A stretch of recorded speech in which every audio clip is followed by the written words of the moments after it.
Les Belges ont du talent et s'exportent bien, la preuve une fois de plus avec une start-up californienne, certes, mais montée par deux Belges.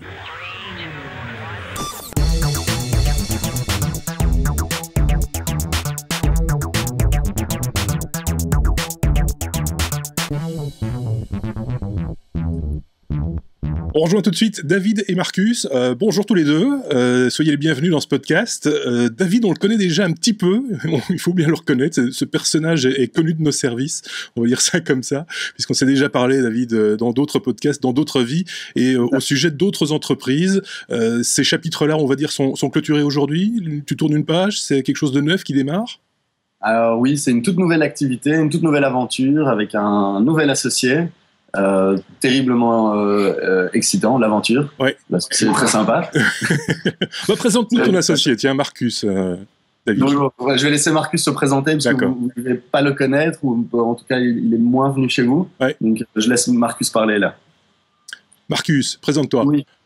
Ok, ça va. Donc voilà, je m'appelle Marcus Perezzi-Tormos et donc j'ai fondé Absolution avec Jean-Paul Deville en 2008. Donc on était les premiers développeurs mobiles en Belgique, enfin dans les premiers en tout cas, et on a vite acquis un gros groupe de clients. De là, on a eu la chance de pouvoir vendre Absolution à un groupe qui s'appelle Easy et on a fait une spin-off, une application qui s'appelle Tap Control. Qui est une application business qui permet de gérer les vendeurs sur la route et de gérer les ventes, etc. Et depuis lors, on a développé donc Anonymous, dont on va parler, j'imagine, dans quelques minutes. Bien sûr. Qu'on a développé. Ça fait 1 an qu'on travaille dessus, plus ou moins. Le concept est né il y a 1 an et je me suis concentré avec David dessus depuis le mois de juillet. Pour développer ce projet-ci. Et David, quant à lui, c'était Teviz plus récemment et d'autres startups. C'est un petit peu un serial entrepreneur, hein, David. On peut dire ça, instable en tout cas. Instable. En tout cas, ce qui te titillait, ce qui vous titillait tous les deux, j'imagine, c'était la Californie, c'était se lancer peut-être sur d'autres terres et avec d'autres produits. Ici, on parle d'un produit qui s'appelle, en tout cas au niveau de la startup, ça s'appelle Anony Messenger. Et votre application qui a été lancée la semaine dernière, en grande pompe, on peut le dire, c'est Anonymous. Alors, l'un ou l'autre, David ou Marcus, nous explique un peu le principe de l'application, comment ça fonctionne, ça sert à quoi, le pitch. Le pitch de l'application. En gros, Anonymous, c'est une application de messagerie instantanée qui permet de communiquer avec ses proches donc dans un cercle restreint, de manière anonyme ou non, en choisissant de créer toute une série d'alias par conversation et par personne avec qui on discute. Et d'autre part, on a aussi rajouté d'autres fonctionnalités qui permettent de contrôler les médias qu'on envoie en les effaçant sur les 2 devices ou en mettant des masques sur les photos et en éditant les sons qu'on envoie pour garder ce côté anonyme ou non. Vis-à-vis de ses amis. Cet anonymat, il est fonctionnel, on va dire, ou c'est plus ludique qu'autre chose ? Nous, on le voit de plusieurs manières, mais à la base, il faut admettre que le projet est né dans un cadre ludique. Donc, nous, on voulait créer l'application entre nous pour avoir une plateforme où on pouvait échanger des avis sans savoir qui les émettait. Et c'était vraiment pour le fun. À la base, mais on s'est rendu compte qu'il y avait d'autres applications. Il faut dire que l'anonymat est très en vogue pour l'instant au niveau applicatif. On sait que, je crois que c'est Facebook travaille sur une application d'anonymat, en tout cas de communication à l'intérieur de leur plateforme et qui est basée sur l'anonymat. Il ne faut pas confondre d'autres fonctionnalités. Tu me disais en off, David, qu'il y a d'autres applications d'anonymisation, on va dire ça comme ça, qui n'ont rien à voir avec votre principe, votre application. Tout à fait. Alors, mais il y a un élément qui est très important, qui est notre gros élément différenciant par rapport, je dirais, aux acteurs qui pénètrent ce marché actuellement. Effectivement, comme tu l'as mentionné, l'anonymat aujourd'hui est en tout cas une question ou un type d'utilisation des moyens de communication modernes qui est en train de se développer. Alors, il n'y a rien de nouveau. Je pense que toi et moi, on se souvient du web anonyme tel qu'on l'utilisait dans les années 90, de plateformes telles IRC, qui avait une utilisation très courante et très répandue chez les plus jeunes. Il nous reste pour l'essentiel plein de pseudonymes. Voilà.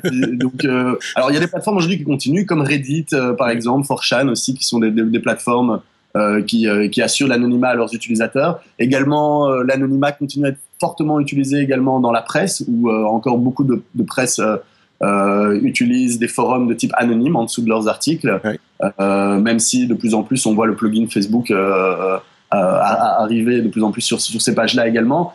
Mais donc voilà, donc dans le cadre de cet univers de l'anonymat qui se développe, je dirais Anonymous est parti sur un créneau un peu spécifique, puisque nous, on parle de système de communication anonyme one-to-one, donc de personne à personne. C'est ça. Donc à l'inverse d'acteurs comme Secret et Whisper qui font pas mal de bruit maintenant, ou même Rooms, qui est le nom de l'application de Facebook que tu as mentionné.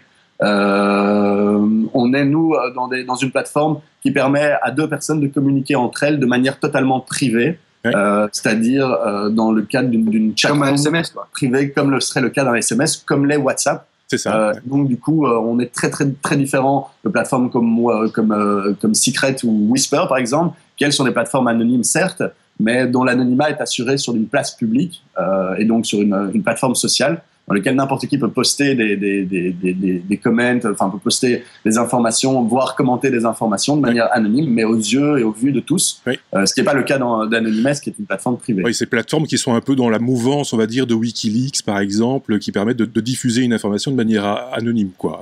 Alors, c'est marrant que tu mentionnes WikiLeaks. Alors, effectivement, on a le plus grand respect pour des plateformes comme WikiLeaks qui pour nous, offrent justement des créneaux de libertaires sur le web et la manière dans laquelle on échange des informations de manière digitale.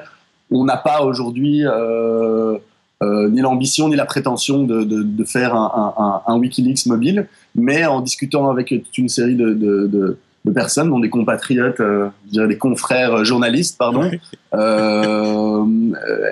on nous a par exemple mentionné le fait que cette application pourrait avoir une forte utilité pour permettre à un journaliste d'entretenir des relations soutenues avec ses sources de manière anonyme. C'est ça. Donc par exemple, toi, Marc, tu pourrais transférer un identifiant qui aujourd'hui est certes un numéro de téléphone, tu pourrais transférer un numéro de téléphone à différentes sources que tu as dans différentes entreprises ou dans différents postes clés qui t'intéressent dans le cadre des informations que tu couvres. Et ces personnes pourraient leaker évidemment des informations auprès de toi, mais de manière anonyme, ce qui assurait l'anonymat tant pour la source, qui sait qu'elle est anonyme même vis-à-vis de toi, mais vis-à-vis de toi également te permettre d'assurer un plus grand anonymat à ta source, puisque même toi, donc, tu n'es pas au courant de la réelle identité de la personne qui communique avec toi. Alors parlons un peu de sécurité, en tout cas d'informatique. Ces sources sont donc protégées, on va dire ça comme ça.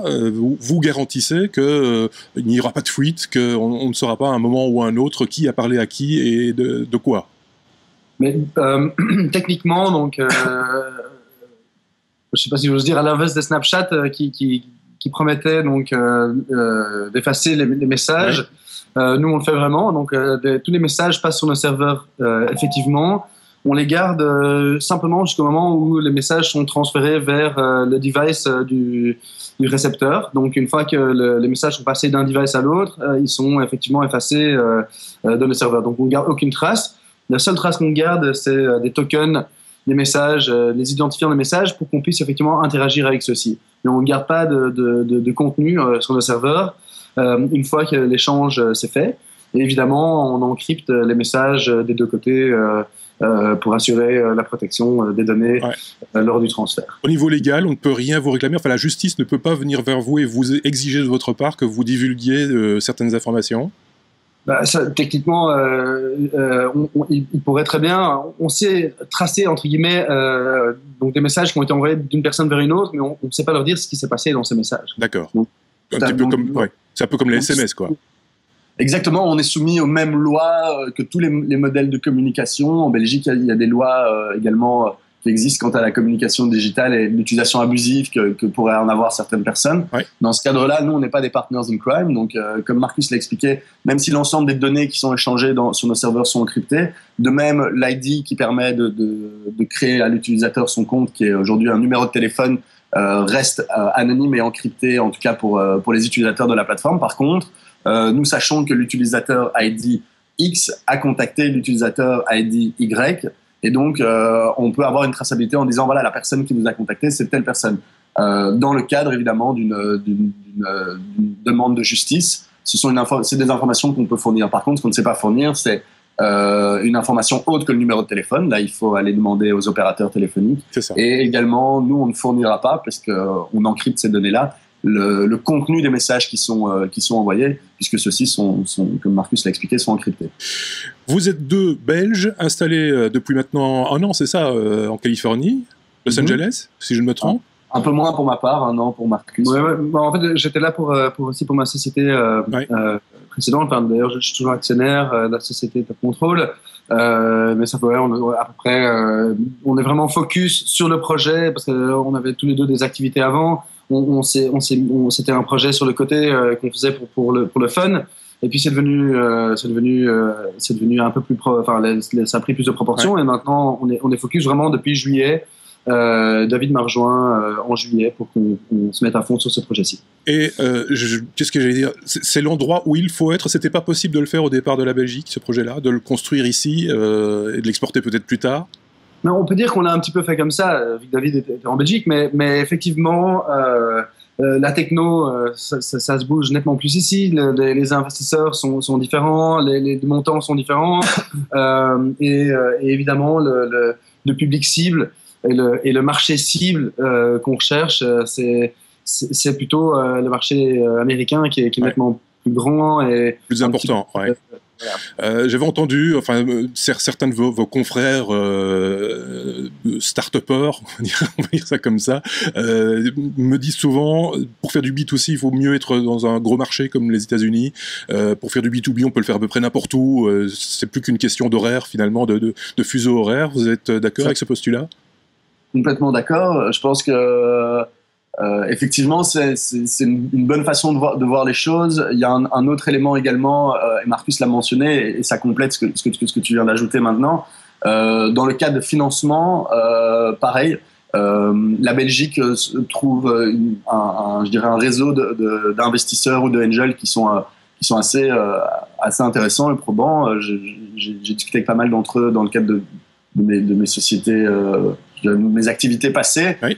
Mais effectivement, comme tu l'as dit, les investisseurs, le profil type des investisseurs qu'on va trouver en Belgique et de manière plus élargie en Europe sont des personnes qui investissent dans des projets, soit qui ont une forme de maturité dans le cadre d'un projet B2C, et qui ont plus tendance à investir dans des projets B2B dans lequel un business plan avec un revenu modèle concret et cohérent est déjà visible dès le lancement du projet. Ce qui n'est pas du tout le cas pour des projets comme sur lesquels Marcus et moi travaillons actuellement, qui sont des projets dont l'unique but pour l'instant est d'acquérir une masse critique d'utilisateurs et donc de brûler du cash sans spécialement de revenu modèle qui soit, je dirais, aujourd'hui très concrètement défini. C'est toujours un petit peu ce qui titille l'Européen que je suis, ou que nous sommes. C'est tiens, il n'y a pas de business plan, il n'y a pas de... ça va vers quoi? C'est toujours très problématique. Et on a des modèles de revenus également, mais c'est juste qu'on les garde plutôt, comment dire, c'est un peu on aime le mystère qui tourne autour, on les garde un peu confidentiels aussi, vu que ceux-ci évoluent toujours sur le temps. On a ceux qu'on a inventés aujourd'hui, entre guillemets, qu'on a installés dans l'app. Il y a des pivots, prévus, j'imagine. Prévus et qui ne sont pas encore en route. Et puis après, on se rend compte que ceci évolue même avec la manière dont les gens emploient l'application, avec le nombre d'utilisateurs qu'on aura, etc. Donc, c'est très difficile à dire aujourd'hui comment on va les activer. Mais on sait que sur le long terme, on va les activer à un moment ou l'autre. D'accord. Une première levée de fonds, malgré que tu aies gardé la barbe, David, tu avais dit que tu rasais la barbe à la première levée de fonds, tu as gardé la barbe. Une première levée de fonds qui s'élève à combien? Alors on a levé aujourd'hui, donc dans le cadre toujours on est en ce qu'on appelle en seed stage, seed fund. Donc aujourd'hui on n'a pas fait appel à des investisseurs professionnels, donc ni des VC, ni des banques. Quel type d'investisseurs professionnels. On a fait appel à des angels de la love money, friends and family, un peu tous ces termes un peu clés dans le cadre du fundraising. Aujourd'hui, on a effectué une levée d'à peu près $400 000 qui nous permet de couvrir l'expansion de la société. Aujourd'hui, on dépense essentiellement dans l'acquisition de nouveaux profils d'ingénieurs qui viennent rejoindre l'équipe. On a Matt, qui est notre premier ingénieur US, qui a rejoint l'équipe il y a 2 mois maintenant, qui est un ancien de chez Yammer, qui est passé chez Microsoft et qui vient de rejoindre maintenant l'équipe. Un développeur full-time encore basé en Belgique, et on vient d'engager un nouveau développeur qui va actuellement développer la plateforme en Android, puisque la plateforme est actuellement disponible qu'en iOS. Oui. Également un développeur Windows qui va commencer à attaquer la plateforme dans les jours qui viennent. Et on a un autre développeur back-end qui va également rejoindre l'équipe, qui va permettre de solidifier la structure back-end. Et donc tout ça, aujourd'hui, est fait sur base de cette première seed fundraising de 400 000 $. Je crois savoir qu'il y a d'autres Belges également qui vous ont rejoint en tant que consultant, ou je me trompe? Tout à fait. On a donc Tim Van Damme qui a rejoint l'équipe en tant qu'advisor, qui a un profil assez exceptionnel, qui nous a beaucoup aidé maintenant dans cette phase de rebranding. Ancien d'Instagram, si je ne m'abuse. Exactement. Donc qui est un Belge qui est parti il y a quelques années à San Francisco, qui a ensuite rejoint Goala, qui est ce service de géolocalisation qui a été racheté par Facebook. Donc il est passé chez Facebook. Ensuite, de Facebook, il a quitté Facebook pour rejoindre une petite start-up à l'époque qui s'appelle Instagram, dans lequel il a été un des premiers lead designers pour Instagram. Il est parti là-bas et au rachat d'Instagram par Facebook, il est retourné chez Facebook. Il a requitté Facebook où il est parti maintenant chez Dropbox. C'est je dirais un beau palmarès. Et actuellement travaille avec nous en tant qu'advisor pour l'instant sur le développement du produit, de son branding et de l'expérience utilisateur. Puisqu'on parle d'Instagram, juste un clin d'œil, vous venez d'ouvrir votre compte Instagram justement sur lequel vous publiez quelques photos, la communication que vous avez créée autour de l'application. Les aventures de l'Anony Messenger. Voilà, c'est ça, quoi. Plutôt rigolo, facile à partager, sympathique, etc. Donc voilà. J'ai envie de vous dire, bravo, on pourrait discuter comme ça très longtemps, hein, mais je pense que vous avez du pain sur la planche. Vous avez du boulot. Oui, écoute, c'est la journée que j'entends les coups de feu qui sont en train. La journée commence ici. Je ne vais pas te montrer comment il fait dehors parce que vous risquez. Non, tu vas m'énerver. mais voilà, donc la journée commence, encore beaucoup de travail, mais c'était très agréable comme à chaque fois, Marc, de discuter avec toi. Merci à vous, en tout cas à Marcus et David. Passez une très bonne journée et surtout bossez bien. On est très fiers de vous. On vous suit à distance évidemment, mais on vous suit et on aura certainement l'occasion d'en reparler. À très bientôt. À très bientôt, Marc. Salut. Ciao. Bye.